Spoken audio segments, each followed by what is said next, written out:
computerized trading. The second is, should pension funds perhaps take the place of banks in lending to the organizations that need money in this time? Ban technical trading and start lending money. Donald, go ahead. Well, I wish I had been speaking to you last night, because we've actually been looking at this quite seriously.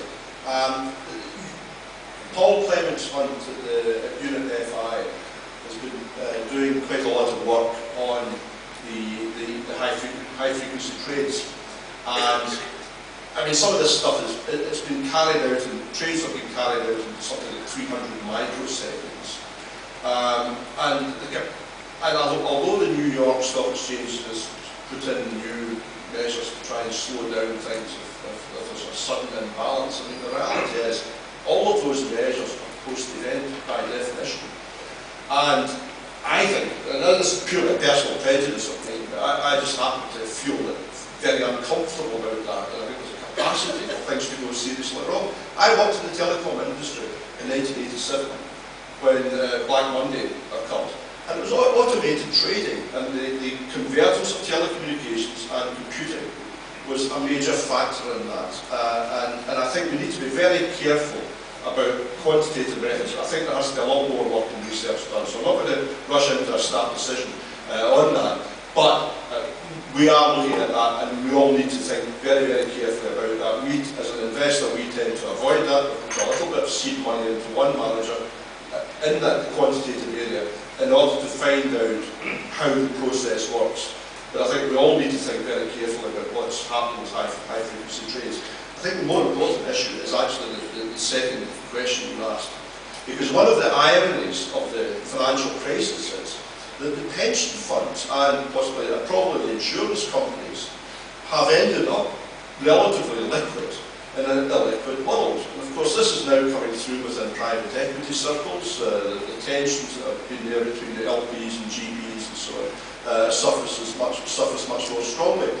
And while I'm speaking to a meeting last week, of course, fund managers and probably investment banks and private equity people here, I have to say, colleagues, that the pension funds are not actually in existence to provide the investment banks, private equity industry, or fund managers with a very healthy living. I think the imbalances have been between risk and reward for the client and for the asset owner have been markedly out of kilter for many years. I think we need to address that. And one of the ways which I am personally determined to address and have been involved in is trying to work in my pension scheme and others, trying to work in the UK, for example, with the UK government and the devolved government in Scotland, in raising this issue about how do we provide the infrastructure. Where is the money going to come from? We raised earlier on in the session today for the phenomenal amounts of money that will be necessary to create supergrid and smart grid and all the rest of it.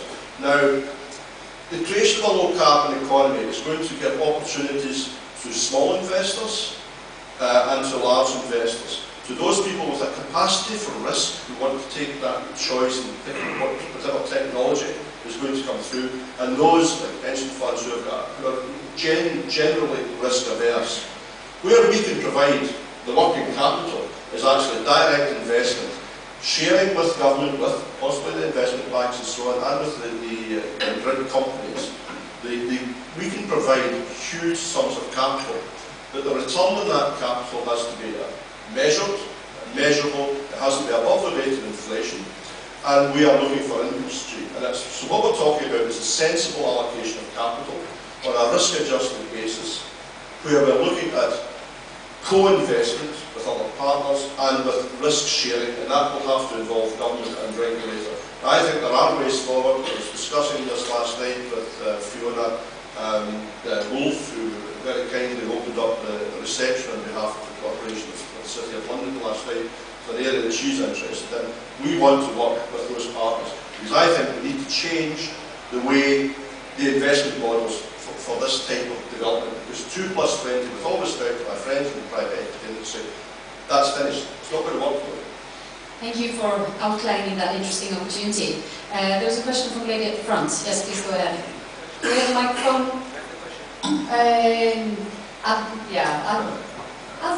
but I'm trying to be fair to those who've raised their hands first. So we have a question here, and then there's a question from the gentleman just behind this big black box. I've got a question for Aviva and for the other lady. This is slightly in the middle of the conversations. In the S bit of ESG, do either of you in your matrix look at well-being? And as a subject, for instance, on a global basis for corporations, absenteeism is a huge issue that affects all corporates. So on the long-only side, is that something that has come ever into your matrix of looking? Yes, it does.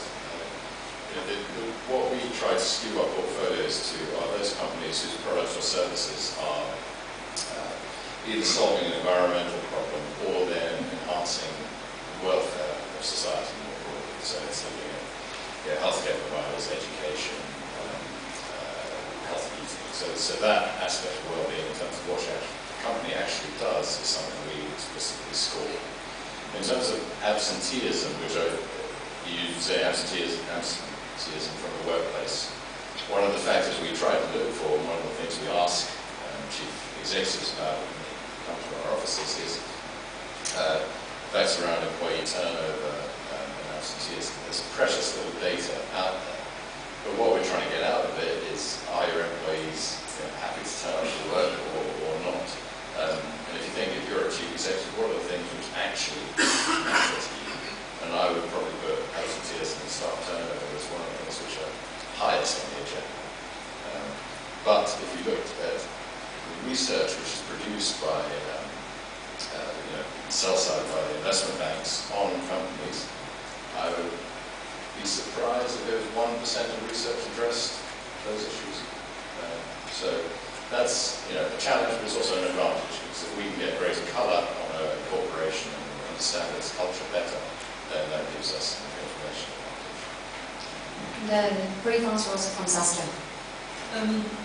At the moment, we're not an active investor in listed equity as such, taking such criteria into consideration, but it might certainly well be something we do in the future.